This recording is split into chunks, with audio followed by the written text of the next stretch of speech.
What we have now works fine because there's only three separate users. But sometimes you're going to want to have a larger number of users for a more complicated system or for a system that multiple people are working on or have access to. And this particular model for privileges doesn't scale particularly well because basically for each user you have to list all of the privileges that that user requires. So an alternative way of representing the privileges is to create separate roles, which are essentially groups of users that have permissions, and then to either enroll or withdraw individual users from those groups. So instead of having to have, like, let's say 10 different permissions for each user, which could be hundreds of permissions that need to be granted, instead, if you had 10 users in 10 groups, then you would just have the users enrolled in whatever groups they needed to be in, and then each group has the specific permissions that are required for that group. So what we have is pretty close to what we need to implement that kind of model. But instead of these grant statements where we're granting the privileges to specific users, we're going to create some roles instead, and then we're going to grant these privileges to those roles. So the basic syntax for creating a role is create server role, and then you give it a role name like IMDb search select role and create server role IMDb user reader role and create server role IMDb user insert role. And then the way that you add a user to a group is by altering the role. So you'd say alter role IMDb search select role add member IMDb search select. And then alter role IMDb user reader role add member IMDb user reader and alter role IMDb user insert role add member IMDb user insert. So we've added one member to each of these roles, but obviously we could have multiple members being added to the same role. And then if you wanted to remove somebody from a particular group, it's the same syntax, except instead of add member, you're going to drop member. So now we have our roles and we have some users added to those roles. Let's go ahead and grant permissions to the roles, and it's exactly the same syntax. Roles are database principals, and so if we just change the principal who's getting the privilege to a role, that will work fine. Oops. And that should be everything we need. So I'm going to go ahead and execute. Oh, and I have logged in users. And let's go ahead and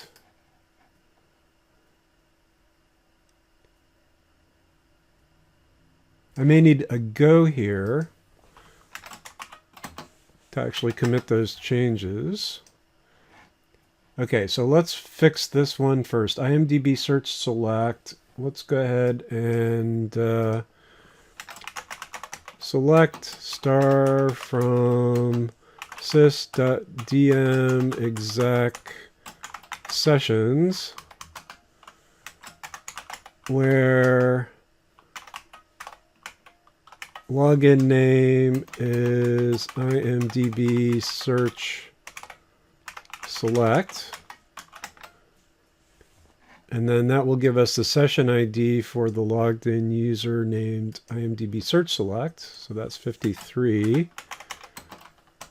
So we're going to kill 53 to log that person out.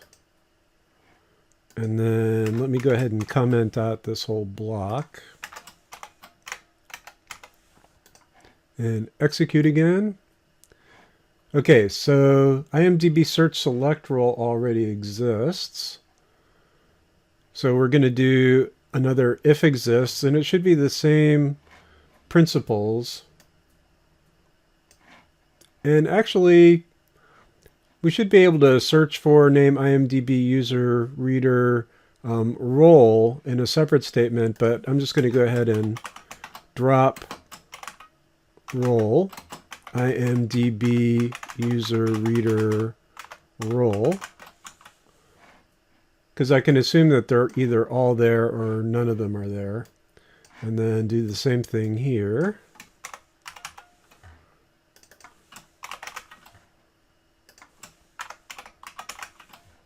And finally for this one,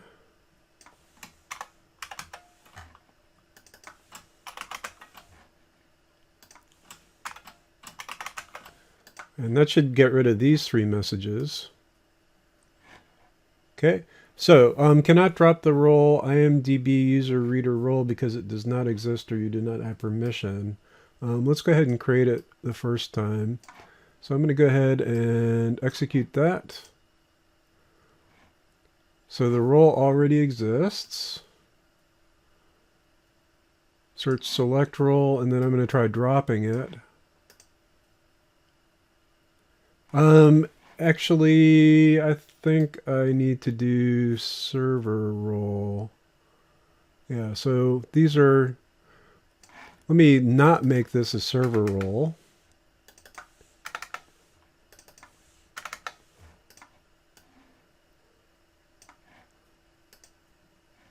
And now let me execute the whole thing. Okay, so that works. So my problem was that I was creating the roles as server roles, but then I wasn't altering them as server roles or dropping them as server roles. So now that everything is just a regular role, it seems to work okay. And then to try it, I'm going to go back over here, and if I execute this, it should reconnect. So hit execute. And that worked. So I got my 50 rows from title basics and error message when hitting name basics. So the permissions on IMDb search select are working correctly. And then if I tried to, for example, update users set role equal admin where username equals Fred23. If I try to execute this, it shouldn't work. And it doesn't because I don't have permission. And then let's go ahead and create another window, and we're going to change the connection. So this one I'm going to log into IMDb user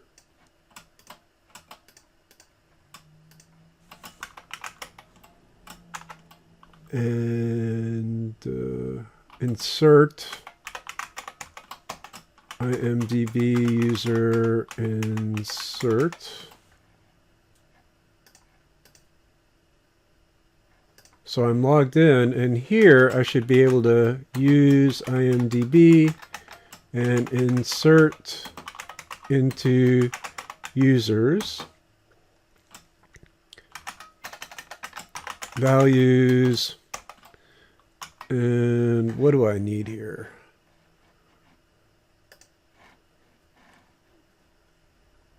Let's go ahead and copy that.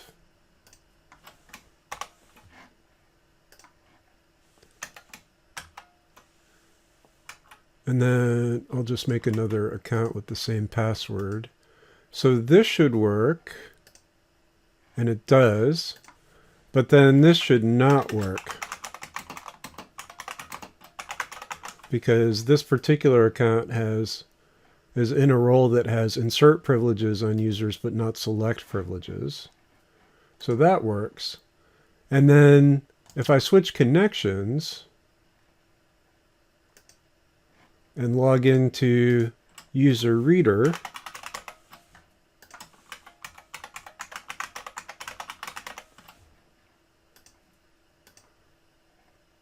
this time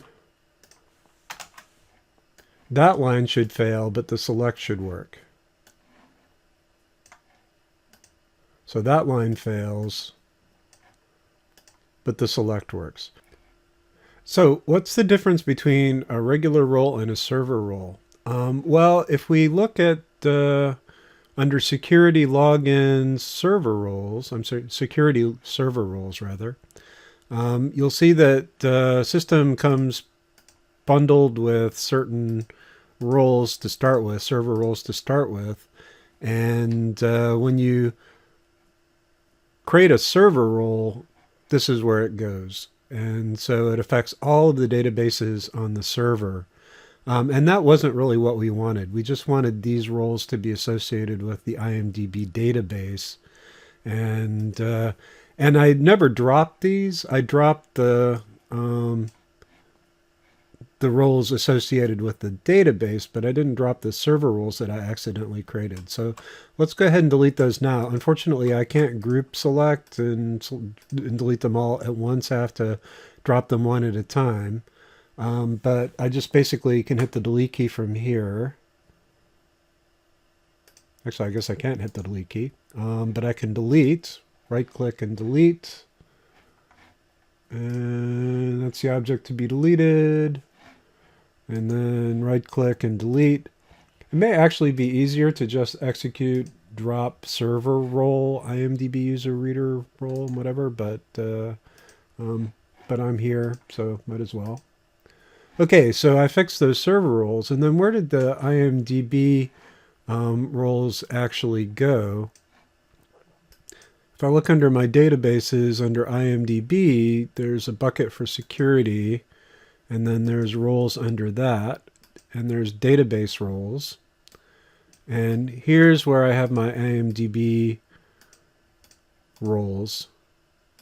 So that's where they get if you just say create role IMDb search select. They go in the currently selected database.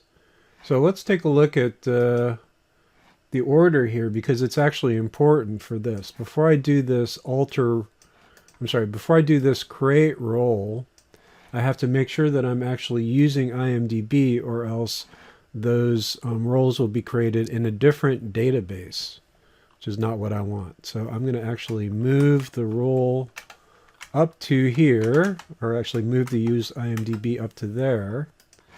And then the rest of this stuff, actually I probably want to just do everything in IMDb just to be safe. I don't think it's all necessary, but some stuff goes into the master database and some stuff goes into IMDb, generally speaking. Some stuff it doesn't matter where you put it, but I think I'm always safe for this to just use IMDb at the beginning. Let me execute it, make sure everything worked. So I cannot drop login IMDb user reader as the user is currently logged in. I logged in and search select as well. And then user already exists and search select already exists because I couldn't drop the logins. So let's go ahead and do at the bottom here, I'm going to select star from DM exec sessions where login name is like IMDb%. So that will show me everybody who's logged in an IMDb underscore whatever account. And 2 of those, so I'm going to kill 53 again. And I'm also going to kill 55. And then I'm going to try running this query, the whole query file, and it seems to work.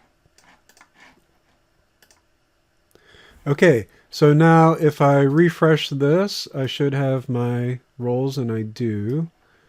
And if I refresh, so let me close that. And then if I refresh server roles, I don't have server roles for IMD Search Select, but I do have my logins under logins. So all of that looks good. So everything seems to be working fine, even though the permissions are on the roles now instead of on the individual users. And the thing that's nice about having separate roles with limited permissions is that it's really easy to mix and match them. So if I want to create a new user that has access to a set of functions, it's really easy to just add them to the roles that those functions are associated with. And if the permissions that are required to perform a particular function change because the code or application has changed, I only have to change the permissions associated with that role in one place. And then all of the users who need to have access to that functionality are automatically going to get the changed privileges that are associated with the roles that they belong to. If I had just individual permissions on individual users and the permissions required to perform a function changed, I would have to go through every single user that had that needed to perform that function and individually manage each of their permissions, which is kind of a pain when you have a lot of users in the system. So doing this is a little bit of extra overhead to set up. Isn't really necessary if you have a very small number of users and not a lot of reduplication in terms of the privileges they need. But it does lead to something that's much easier to maintain for larger projects and for permissions that are constantly changing and where you have a lot of different users.